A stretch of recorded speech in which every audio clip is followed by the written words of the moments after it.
had visionaries who existed initially so far outside society that they were invisible to everyone but each other. She described the people she counted as friends, men and women, straight and gay, writers and painters and composers who survived and thrived during the most turbulent 2 decades of modern U.S. history and amid a society so timidly conservative that its greatest ambition was conformity. Grace and her friends were outlaws in that world, joyfully upending every tradition that presented itself, artistic and social, and in the process, creating a new way of painting, sculpting, writing, and composing that shaped the standards by which we still make and appreciate art today. But Grace's stories went beyond the sweeping importance of the movement. She described the intimate struggles endured and victories achieved by people who became legend, and almost more interestingly and significantly, people long forgotten who were nonetheless vitally important to their peers. In each of those stories, because Grace spoke of friends, the trials and triumphs felt immediate. Art wasn't removed from life. It was life. I had never encountered art history as stirring. Paintings I had only half understood now came alive because I felt I had met, if only figuratively, the artists who made them.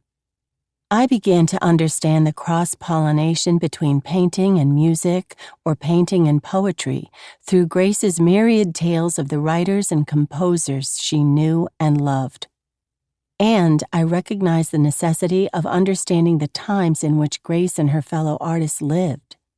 They did not create in a vacuum, as those who rely on theory to explain art often imply. They had not expunged all recognizable imagery from their work on an aesthetic whim or to coldly advance the progression of modern art begun in the previous century. They stripped their work of all life except their own internal meanderings because they existed in a world destroyed by war, dehumanized by the death camps, and denied a future by the atomic bomb. Under those circumstances, what else could they paint with any degree of honesty? As Grace spoke, she didn't dwell on the fact that she was a woman artist or that other women formed an important part of the Abstract Expressionist group.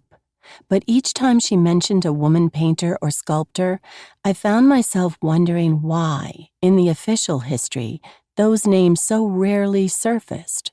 Their contributions were significant.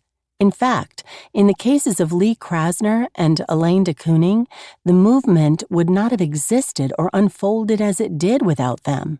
And yet, the story of that movement has been taught and accepted as the tale of a few heroic men.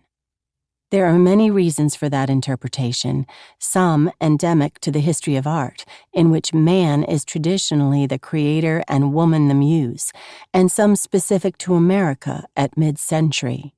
Prior to the abstract expressionists, Americans generally mistrusted male artists. Female artists weren't even worth discussing, and labeled them as effete or elitist. The New York crowd, beginning in the 1930s, was the first generation to make painting and sculpture an American manly occupation. The movement's macho character was, therefore, part and parcel of the transformation it initiated. But another important reason the abstract expressionist story has belonged to men involves something much more insidious: the market. When art became a business in the turbocharged consumer economy of the late 1950s, work by women artists wasn't considered as valuable as that of men, which meant dealers didn't show it, magazines didn't write about it, collectors didn't buy or donate it to museums, and art history courses failed to mention it. Gradually, most of the women who were part of the abstract expressionist movement were at best sidelined and at worst forgotten, despite the fact that they had been heralded before the art business took control of the art world and that they were pioneers, breaking down centuries-old cultural and social barriers. Before the abstract expressionists, professional women artists were considered exceptional, either oddballs or European. To keep listening to this audiobook for free, click the link in the description. It will take you to a free Audible trial where you can listen to this and